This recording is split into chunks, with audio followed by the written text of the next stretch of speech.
একদিন হঠাৎ মক্কা নগরীতে প্রচণ্ড ঝড় বৃষ্টি শুরু হলো। ঝড় বৃষ্টির প্রবল দাপটের কারণে মক্কা নগরীর আবে জমজম কূপটি পানিতে পরিপূর্ণ হওয়ায় জমজম কূপ থেকে পানি ওঠা বন্ধ হয়ে গেল।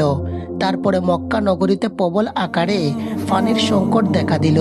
কোথাও কোনো পানির চিহ্ন মাত্র নেই। মক্কার মানুষেরা পানির জন্য এদিকে ওদিকে ছোটাছুটি করতে লাগলো, কিন্তু কোথাও পানির সন্ধান না পেয়ে একেবারে তারা দিশেহারা হয়ে পড়লেন। শিশু, যুবক, বৃদ্ধ সবাই পানির জন্য অসুস্থ হয়ে পড়তে লাগলেন। তৎকালীন সময়ে মক্কা নগরীর নেতা ছিল হজরত মুহাম্মদ সাল্লাল্লাহু আলাইহি সাল্লামের দাদা অর্থাৎ আব্দুল মুত্তালিব। পানির সংকটের জন্য দিশাহারা হয়ে তারা সবাই তাদের নেতা আব্দুল মুত্তালিবের কাছে উপস্থিত হলেন। আব্দুল মুত্তালিবের কাছে উপস্থিত হয়ে সবাই তাকে বলতে লাগলেন, আপনি তো আমাদের নেতা, আপনি যেভাবেই হোক আমাদের পানির ব্যবস্থা করুন। আপনি জমজম কূপ থেকে পানি উত্তোলন করার ব্যবস্থা করে দিন। আমাদের মনে হয় আপনি ছাড়া আর কেউ জমজম কূপ থেকে পানি উত্তোলনের ব্যবস্থা করতে পারবে না। আমরা যদি জমজম কূপ থেকে পানি উত্তোলন করতে না পারি তাহলে সবাই অসুস্থ হয়ে মারা যাব। এই কথা শুনে নবীজির দাদা আব্দুল মুত্তালিব ভীষণ চিন্তিত হয়ে পড়লেন। তিনি মনে মনে ভাবতে লাগলেন কিভাবে জমজম কূপ থেকে পানি উত্তোলন করা যায় এবং কিভাবে পানি উত্তোলন করার ব্যবস্থা করা যেতে পারে। কিন্তু তিনি এত চিন্তা করে কোনো কুল কিনারা পেলেন না, কোনো আলো দেখতে পেল না। তখন তিনি মহান আল্লাহ তাআলার দরবারে দুইখানা হাত উত্তোলন করে দোয়া করলেন এবং বিভিন্ন ধরনের মানত করতে লাগলেন, কিন্তু কোনো দোয়া ও মানত আল্লাহর দরবারে কবুল হলো না। শেষ পর্যন্ত আব্দুল মুত্তালিব দিশেহারা হয়ে মহান আল্লাহ তাআলার দরবারে দোয়া করে বললেন, হে মহান আল্লাহ রব্বুল আলামিন, আপনি জমজম কূপ থেকে পানি উত্তোলন করার ব্যবস্থা করে দিন। বিনিময়ে আমি আমার 10 সন্তানের মধ্য থেকে একটি সন্তানকে আমি আল্লাহর রাস্তায় কোরবানি করে দিব। আব্দুল মুত্তালিব যখন এই মানত করলেন তখন এই মানত কবুল হয়ে গেল। অর্থাৎ রাসূলুল্লাহ সাল্লাল্লাহু আলাইহি সাল্লামের দাদা যখন এই মানতটি করলেন তখন আল্লাহ পাক রব্বুল আলামিন তার মানতকে কবুল করে নিলেন এবং তার সাথে সাথেই জমজম কূপ থেকে প্রচুর পরিমাণে পানি বের হতে লাগলো। এবং জমজম কূপের পানি বের হতে দেখে মক্কা নগরের সকল মানুষ অবাক হয়ে গেলেন এবং তারা আনন্দে আত্মহারা হয়ে পড়লেন। এরপর জমজম কূপের পানি বের হবার পরে সবাই সুখে শান্তিতে বসবাস শুরু করলো। কিন্তু এইদিকে এই ঘটনার পরে রাসূলুল্লাহ সাল্লাল্লাহু আলাইহি সাল্লামের দাদা আব্দুল মুত্তালিবের এই মানতের কথা মনে ছিল না। তিনি অবিরাম এই মানতের কথা ভুলে গেলেন। একদিন হজরত মুহাম্মদ সাল্লাল্লাহু আলাইহি সাল্লামের দাদা আব্দুল মুত্তালিব তার নিজের গৃহে ঘুমাচ্ছিলেন। তিনি স্বপ্নে দেখলেন মহান আল্লাহ রব্বুল আলামিন আব্দুল মুত্তালিবকে বলছেন, হে আব্দুল মুত্তালিব, তুমি কি ভুলে গেলে তুমি কি মানত করেছিলে? তুমি মানত করেছিলে যে জমজম কূপ থেকে পানি বের হলে তোমার 10 সন্তানের মধ্য থেকে একটি সন্তানকে তুমি আল্লাহর রাস্তায় কোরবানি করে দিবে। তুমি তোমার মানত পূরণ করো। তারপরে এই স্বপ্ন দেখার পরে আব্দুল মুত্তালিব ঘুম থেকে জাগ্রত হলেন এবং উঠে বসে পড়লেন।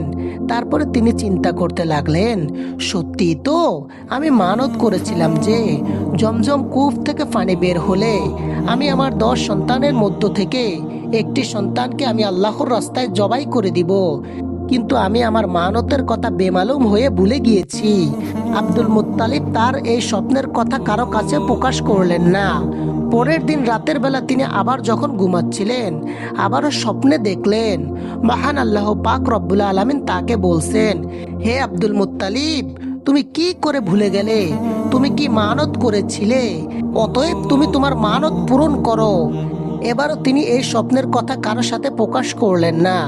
পরের দিন আবারও যখন তিনি ঘুমাচ্ছিলেন তখন আল্লাহ পাক রব্বুল আলামিন তাকে বললেন, হে আব্দুল মুত্তালিব, তোমার কি মনে নেই যে তুমি মানত করেছিলে? তুমি তোমার মানত পূরণ করো। তুমি তোমার 10 সন্তানের মধ্য থেকে একটি সন্তানকে আমি আল্লাহর রাস্তায় জবাই করে দাও। যদি 7 দিনের মধ্যে এই মানত পূরণ না করো তাহলে তোমার 10 সন্তান মৃত্যুবরণ করবে এবং জমজম কূপ থেকে পানি বের হবে না।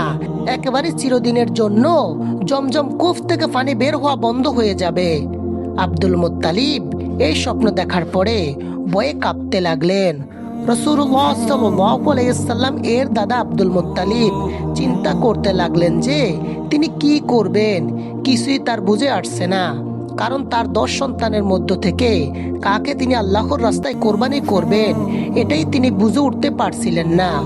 পরের দিন সকালবেলা আব্দুল মুত্তালিব তাওরাত পণ্ডিতদেরকে ডাকলেন। তাওরাত পণ্ডিতেরা আব্দুল মুত্তালিবের কাছে আসলেন। যখন আব্দুল মুত্তালিব ভীষণ চিন্তিত এবং পেরেশানিত অবস্থায় তাওরাত পণ্ডিতদেরকে বললেন, হে পণ্ডিতগণ, আমি মহান আল্লাহ পাক রব্বুল আলামিনের দরবারে মানত করেছিলাম, জমজম কূপ থেকে পানি বের হলে আমি আমার 10 সন্তানের মধ্য হতে একটি সন্তানকে আল্লাহর রাস্তায় কোরবানি করে দিব। আমার মানত মহান আল্লাহ পাক রব্বুল আলামিন কবুল করে নিয়েছিলেন এবং জমজম কূপ থেকে পানি আবারও বের হতে লাগলো। কিন্তু তারপর আমি আমার সেই মানতের কথা একেবারেই ভুলে গিয়েছিলাম। গত 3 দিন পর্যন্ত মহান আল্লাহ পাক রব্বুল আলামিন আমাকে স্বপ্নে দেখিয়েছিলেন। মহান আল্লাহ পাক আমাকে বলছেন আমার মানত পূরণ করতে। তিনি 3 দিন পর্যন্ত আমাকে বলেছেন, হে আব্দুল মুত্তালিব, তোমার কি মনে নেই যে তুমি কি মানত করেছিলে? তুমি তোমার মানত পূরণ করো। আমার 10 সন্তানের মধ্য হতে একটি সন্তানকে জবাই করে দিতে হবে। আমি যদি আমার মানত পূরণ না করি তাহলে 10 সন্তান মৃত্যুবরণ করবে এবং জমজম কূপ চিরদিনের জন্য পুনরায় বন্ধ হয়ে যাবে। আপনারা বলুন এখন আমি কি করতে পারি? তখন পণ্ডিতগণ বললেন, হে আব্দুল মুত্তালিব, যেহেতু আপনি মানত করেছেন এবং সেই মানত মহান আল্লাহ পাক রব্বুল আলামিন পূরণ করার জন্য আপনাকে স্বপ্নে বলেছেন এবং সেই মানত মহান আল্লাহ পাক রব্বুল আলামিন আপনাকে স্বপ্নে এসে মানত পূরণ করতে বলেছেন, তাহলে অবশ্যই আপনাকে আপনার 10 সন্তানের মধ্য থেকে একজনকে আল্লাহর রাস্তায় কোরবানি করতে হবে। পণ্ডিতগণের কথা শুনে আব্দুল মুত্তালিব অত্যন্ত চিন্তিত এবং পেরেশানিত হয়ে পড়লেন। তিনি কি করবেন কিছুই ভেবে পাচ্ছিলেন না। তার 10 সন্তানের মধ্য থেকে কাকে তিনি আল্লাহর রাস্তায় কোরবানি করবেন তা তিনি ভেবে পাচ্ছে না, কারণ তার 10 সন্তানই তার কাছে প্রিয় ছিল। তারপর তিনি কোনো উপায় না পেয়ে পরের দিন তার সন্তানদেরকে ডাকলেন। আব্দুল মুত্তালিবের বড় সন্তান ছিলেন আব্বাস রাদিয়াল্লাহু তাআলা আনহু। আব্দুল মুত্তালিব প্রথমে তাকেই বললেন, হে আমার পুত্র, আমি মানত করেছিলাম যে জমজম কূপ থেকে পুনরায় পানি বের হলে আমি আমার 10 সন্তানের মধ্য থেকে একটি সন্তানকে আল্লাহর রাস্তায় জবাই করে দিব। এখন আমি কি করব? এখন কি তুমি আমার সেই মানতটি পূরণ করতে পারবে? তখন আব্বাস রাদিয়াল্লাহু তাআলা আনহু বললেন, আব্বাজান, এ কেমন মানত? আমি আপনার এই মানত পূরণ করতে পারবো না। আপনি আপনার অন্য সন্তানদেরকে এই মানত পূরণ করতে বলুন। রাসূলুল্লাহ সাল্লাল্লাহু আলাইহি সাল্লাম এর দাদা অর্থাৎ আব্দুল মুত্তালিব তার দ্বিতীয় সন্তান আমির হামজাকে বললেন, হে পুত্র, তুমি আমার মানত পূরণ করো। তখন আমির হামজা বললেন, আব্বাজান, আপনি কেমন মানত করেছেন? আপনার মানতের জন্য আমি আমার জীবন দিতে পারবো না। আপনি আপনার অন্য সন্তানদেরকে বলুন। এভাবে আব্দুল মুত্তালিব একে একে সব সন্তানদেরকে বললেন, কিন্তু কেউ এতে রাজি হলো না। বাকি ছিল তার একটি সন্তান, সেটি হলো তার সবচাইতে ছোট্ট সন্তান, যার নাম হলো আব্দুল্লাহ। আব্দুল্লাহ ছিলেন রাসূলুল্লাহ সাল্লাল্লাহু আলাইহি সাল্লাম এর পিতা এবং আব্দুল মুত্তালিবের সবচেয়ে প্রিয় সন্তান। আব্দুল মুত্তালিব আব্দুল্লাহকে অনেক স্নেহ এবং আদর যত্ন করতেন এবং তাকে অধিক পরিমাণে ভালোবাসতেন। যখন আব্দুল মুত্তালিবের কথায় তার 9 জন ছেলে রাজি হলো না, তখন আব্দুল মুত্তালিব অত্যন্ত চিন্তিত হয়ে পড়লেন। তারপর আব্দুল্লাহ তার পিতার চিন্তিত মুখমণ্ডল দেখে বললেন, আব্বাজান, আপনার কি হয়েছে? আমি তো কিছুই বুঝতে পারছি না। আপনি কি নিয়ে এত চিন্তা করছেন? তখন আব্দুল মুত্তালিব তার সবচাইতে ছোট্ট পুত্র রাসূলুল্লাহ সাল্লাল্লাহু আলাইহি সাল্লামের পিতা আব্দুল্লাহকে বললেন, হে আমার প্রিয় সন্তান আব্দুল্লাহ, আমি মানত করেছিলাম যে জমজম কূপ থেকে পুনরায় পানি বের হলে আমি আমার 10টি সন্তানের মধ্য থেকে একটি সন্তানকে আল্লাহর রাস্তায় জবাই করে দিব। কিন্তু 10টি সন্তানের মধ্য হতে কেউ আমার এই মানত পূরণ করার জন্য রাজি হলো না। এবং আল্লাহ পাক রব্বুল আলামিন বলেছেন, হে আব্দুল মুত্তালিব, তুমি যদি তোমার 10টি সন্তানের মধ্যে হতে একটি সন্তানকে আমি আল্লাহর রাস্তায় জবাই না করো, তাহলে তোমার 10টি সন্তান মৃত্যুবরণ করবে এবং পবিত্র জমজম কূপের পানি পুনরায় বন্ধ হয়ে যাবে। এমনকি চিরদিনের জন্য সেই কূপ থেকে পানি ওঠা বন্ধ হয়ে যাবে। এখন আমি কি করব? তখন ছোট্ট পুত্র আব্দুল্লাহ বললেন, আব্বাজান, আপনি কোনো চিন্তা করবেন না। আব্বাজান, আমাকে আপনি আল্লাহর রাস্তায় কোরবানি করে দেন, আপনার মানত পূরণ করুন। আব্দুল মুত্তালিব তার ছোট্ট পুত্র আব্দুল্লাহর কথা শুনে খুবই খুশি হলেন, কিন্তু অন্যদিকে অত্যন্ত দুঃখ পেলেন। তার কারণ ছিল আব্দুল মুত্তালিবের অত্যন্ত প্রিয় সন্তান ছিল তার ছোট্ট পুত্র আব্দুল্লাহ। প্রিয় সন্তান হারানোর ব্যথা তার হৃদয়ে বইতে লাগলো। কিন্তু ছোট্ট পুত্র আব্দুল্লাহকে জবাই করা ছাড়া আব্দুল মুত্তালিবের আর কোনো উপায় ছিল না। কারণ আব্দুল্লাহকে জবাই না করলে তার 10 সন্তানকে হারাতে হবে এবং পবিত্র জমজম কূপের পানি পুনরায় বন্ধ হয়ে যাবে। এবং জমজম কূপ থেকে পানি ওঠা বন্ধ হয়ে গেলে মক্কাবাসীগণ পানির অভাবে মৃত্যুবরণ করবে। তারপর আব্দুল মুত্তালিব তার ছোট্ট পুত্র আব্দুল্লাহকে নিয়ে কাবার উদ্দেশ্যে রওনা হয়ে গেলেন। কিছুক্ষণ পর তারা কাবার চত্বরে উপস্থিত হলেন। সেখানে সকল মক্কাবাসীগণ উপস্থিত হলেন। এদিকে আব্দুল্লাহকে জবাই করার খবর পেয়ে মক্কার অন্যান্য নারী পুরুষ সবাই সেখানে উপস্থিত হলেন। সেখানে যে সকল নারীরা উপস্থিত ছিলেন তার মধ্যে একজন ছিলেন ওরাকা বিন নফেলের কন্যা মরিয়ম। ওরাকা বিন নফেল ছিলেন তৎকালীন তাওরাত কিতাবের পণ্ডিত। তার কন্যা ছিল মরিয়ম। মরিয়মও তাওরাত কিতাবের খুবই পারদর্শী ছিলেন। তিনি জানতেন তাওরাত গ্রন্থে লেখা ছিল এই আব্দুল্লাহর ওরসে জন্ম নিবে আখিরি নবী হযরত মুহাম্মদ সাল্লাল্লাহু আলাইহি সাল্লাম, আল্লাহর প্রিয় হাবিব। তিনি জানতেন তাওরাত গ্রন্থে লেখা ছিল এই আব্দুল্লাহর ওরসে জন্ম নিবে আখিরি নবী, আল্লাহর প্রিয় হাবিব হযরত মুহাম্মদ সাল্লাল্লাহু আলাইহি সাল্লাম। তাই তিনি আব্দুল্লাহকে কোরবানি করতে মানা করলেন। কোনো মতেই আব্দুল্লাহকে জবাই করতে দিতে চাইলেন না। তিনি আব্দুল মুত্তালিবকে বললেন, আব্দুল্লাহকে কোনো মতেই জবাই করা যাবে না, কারণ তাওরাত কিতাবে লিখিত আছে এই আব্দুল্লাহর ওরসে জন্ম নিবে আখিরি নবী হযরত মুহাম্মদ সাল্লাল্লাহু আলাইহি সাল্লাম। কারণ তাওরাত কিতাবে লিখিত আছে এই আব্দুল্লাহর ওরসে আখিরি নবী হযরত মুহাম্মদ সাল্লাল্লাহু আলাইহি সাল্লাম এই পৃথিবীতে আগমন করবেন। তারপর রাসূলুল্লাহ সাল্লাল্লাহু আলাইহি সাল্লামের দাদা আব্দুল মুত্তালিব মরিয়মকে বললেন, আমি মানত করেছিলাম যে জমজম কূপ থেকে পানি পুনরায় উত্তোলন হলে আমি আমার 10 সন্তানের মধ্য থেকে একটি সন্তানকে আল্লাহর রাস্তায় কোরবানি করে দিব। সেই অনুযায়ী এখন যদি 10 সন্তানের মধ্য থেকে একটি সন্তানকে কোরবানি না করি, তাহলে আমার 10 সন্তান মৃত্যুবরণ করবে এবং জমজম কূপ থেকে পানি বের হওয়া আবারও বন্ধ হয়ে যাবে।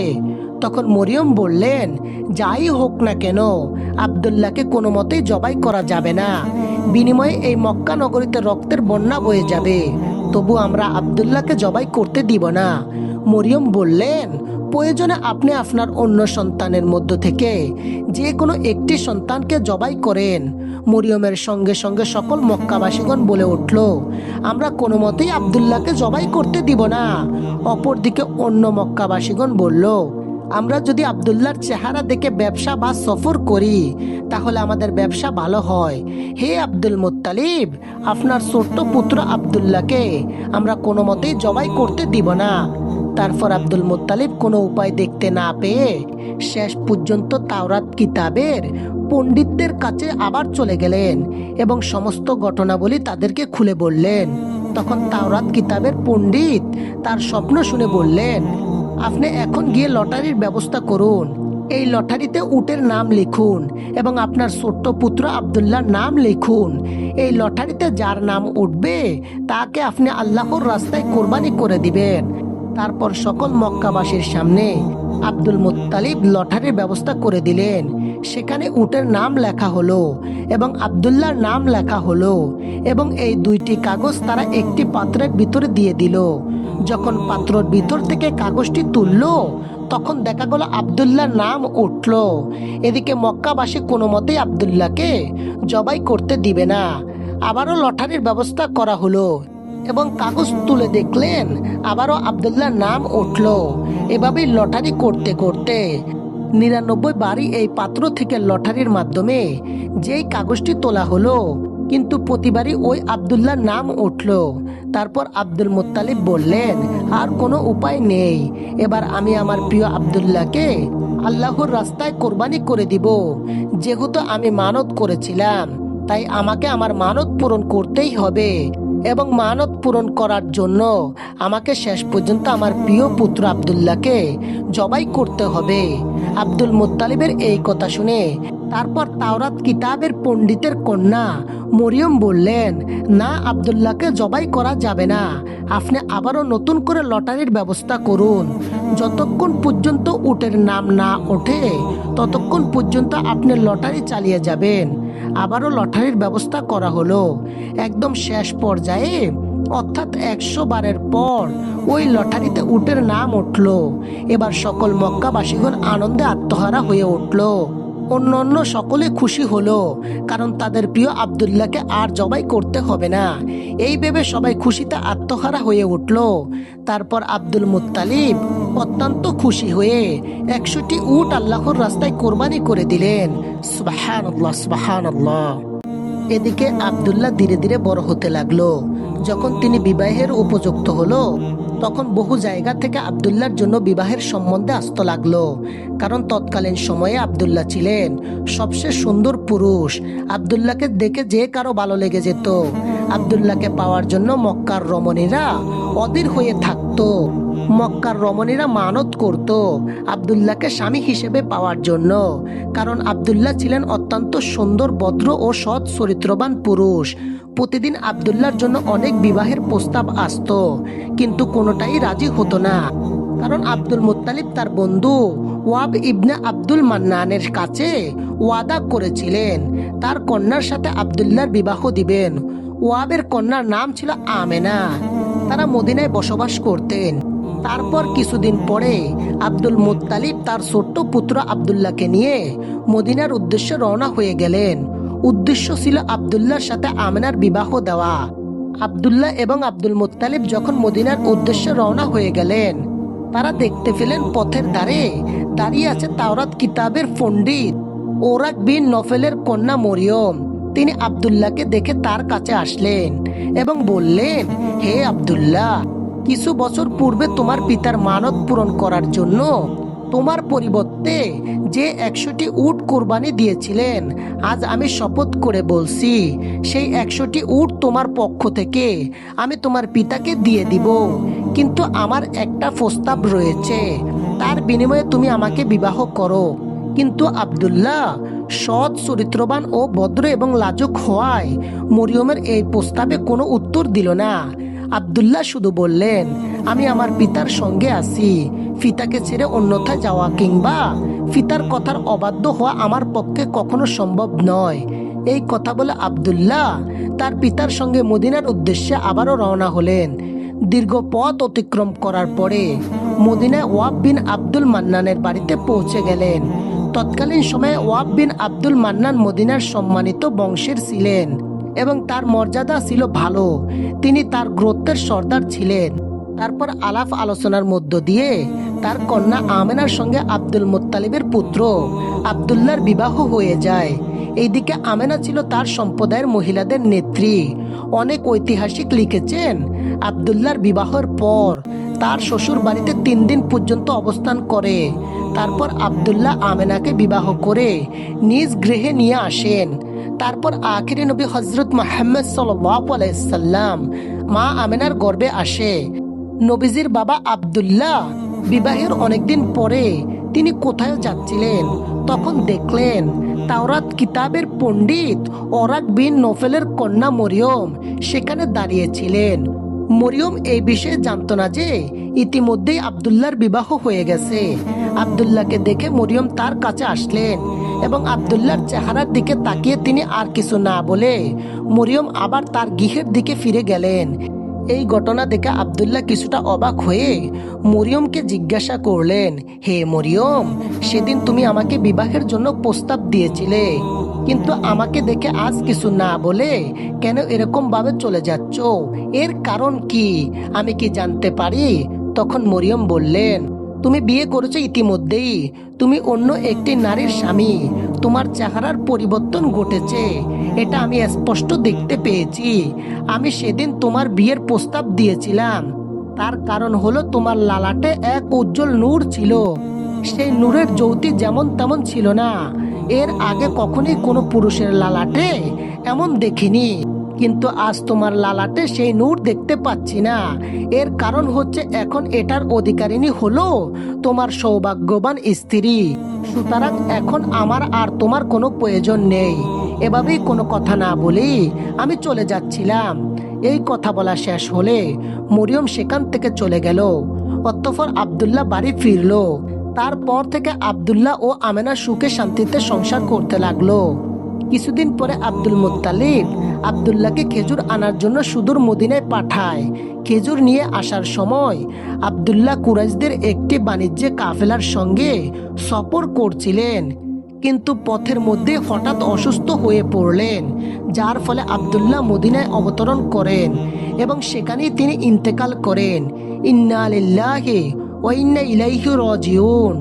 আব্দুল্লাহ যখন ইন্তেকাল করেন, প্রিয় নবী হযরত মুহাম্মদ সাল্লাল্লাহু আলাইহি সাল্লাম তখন আমিনার গর্ভে ছিলেন।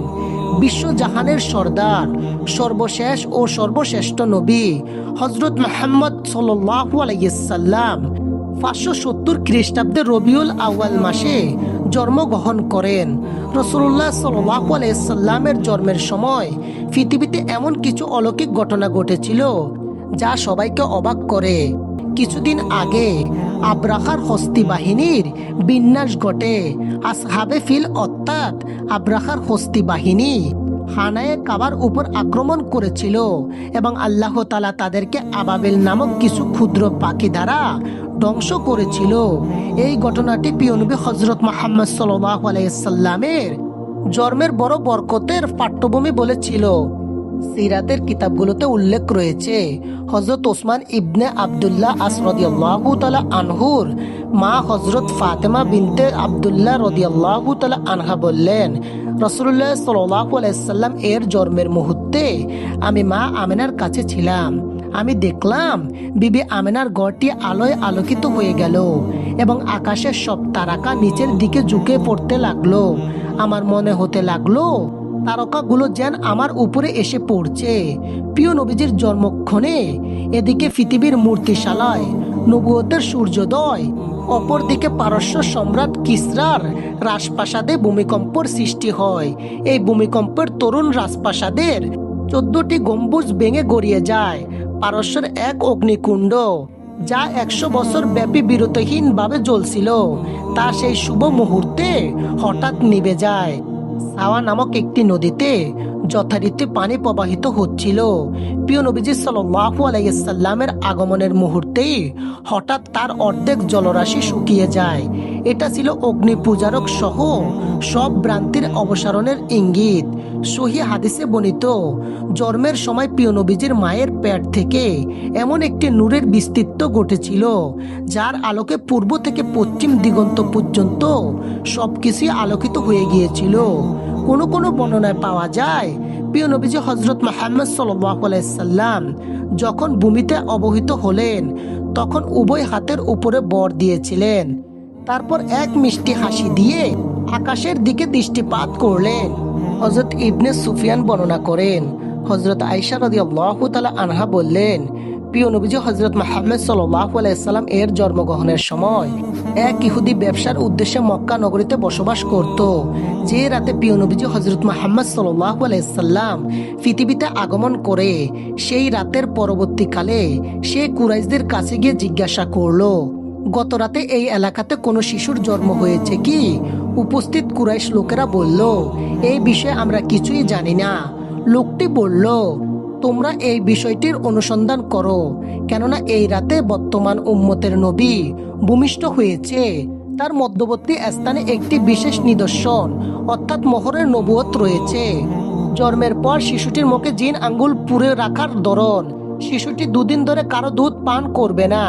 কুরাইশের লোকেরা সন্ধান করে জানতে পারলো যে আব্দুল্লাহর এক পুত্র সন্তান ভূমিষ্ঠ হয়েছে। ইহুদিকে এই সংবাদ জানানো হলে সেই শিশুটিকে দেখার জন্য আগ্রহ জানালো এবং সে বলল, চলো আমিও শিশুটিকে দেখব।